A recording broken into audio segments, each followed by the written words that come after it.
บัดซุ่มជម្រាបសួរពុកម៉ែយាយតាបងប្អូនទាំងអស់គ្នាផងដែរបាទថ្ងៃនេះគឺនាំអារម្មណ៍បងប្អូនទៅទស្សនាទាក់ទងនឹងទិដ្ឋភាពវាលស្រែក៏ដូចជា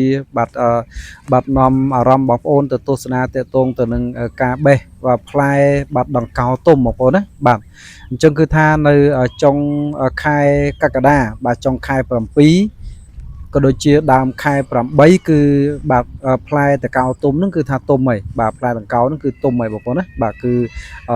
ទុំច្រើនដើមមែនទែនបងប្អូនណាបាទអញ្ចឹងគឺថាឆ្លៀតនៅតាមស្រុកស្រែចម្ការគឺនៅខ្ទង់ប្រហែលជាខែបាទ8ឬក៏ខែ7អីហ្នឹងគឺថាសម្បូរទឹកបាទគឺថាសម្បូរទឹកនៅតាមស្រុកស្រែចម្ការអញ្ចឹងគឺថាដើរមកមើលស្រូវមើលស្រែទៅបាទក៏ឃើញមានដើមតកៅទុំនេះមួយដើមបងប្អូនណាបាទគឺថាផ្លែទុំច្រើនមែនទែនហើយប៉ុន្តែដើមហ្នឹងគឺថាសម្បូរបាទសត្វអង្ក្រងបងប្អូនបាទសម្បូរសត្វអង្ក្រងទៅបាទក៏មិនមាននរណាគេហ៊ានបេះដែរបាទប៉ុន្តែក៏ថាខ្ញុំបានឃើញផ្លែទុំបាទច្រើនពេកក៏ទំនងក៏បាទឡើងទៅបេះតែម្ដងបងប្អូនណាបាទបាទដូចដែលបងប្អូនបានទស្សនាវីដេអូអញ្ចឹងគឺថាផ្លែទុំក្រហមបើពេញដើមតែម្ដងបងប្អូនគឺថា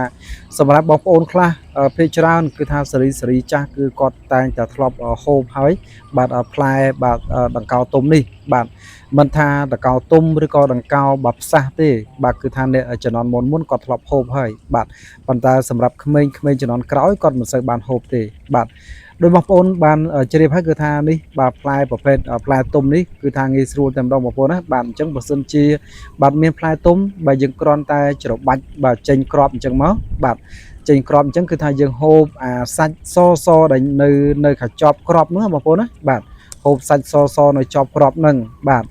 នេះសម្រាប់តកៅទុំបាទហើយនៅពេលដល់គ្រាប់គឺយើងអាចខ្ជិះគ្រាប់នឹងចោលទៅពីព្រោះថាគ្រាប់នឹងរឹងបងប្អូនណាបាទ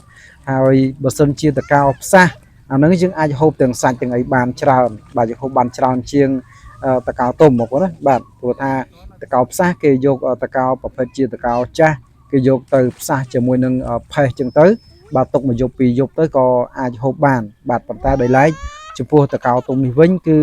បាទនៅពេលដែលវាទុំដើមហើយបាទគឺយើងបេះយកមកច្បាច់យកគ្រាប់វាបាទចប់សាច់ដូចខ្ញុំបាទ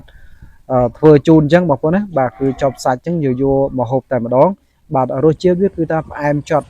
បងប្អូនបាទគឺថាឆ្ងាញ់មួយយ៉ាងដែរបងប្អូនណាបាទបាទអញ្ចឹងគឺថាទិដ្ឋភាពនៅតាមស្រុកស្រែបាទចំការគឺតកតូននឹងខ្យល់គឺអាកាសបរិសុទ្ធតែល្អតែម្ដងបងប្អូនបាទគឺសម្រាប់ចុងខែ7ក៏ដូចជាដើមខែ8នេះបាទគឺថាទិដ្ឋភាពនៅតាមស្រុកស្រែចំការបាទគឺថា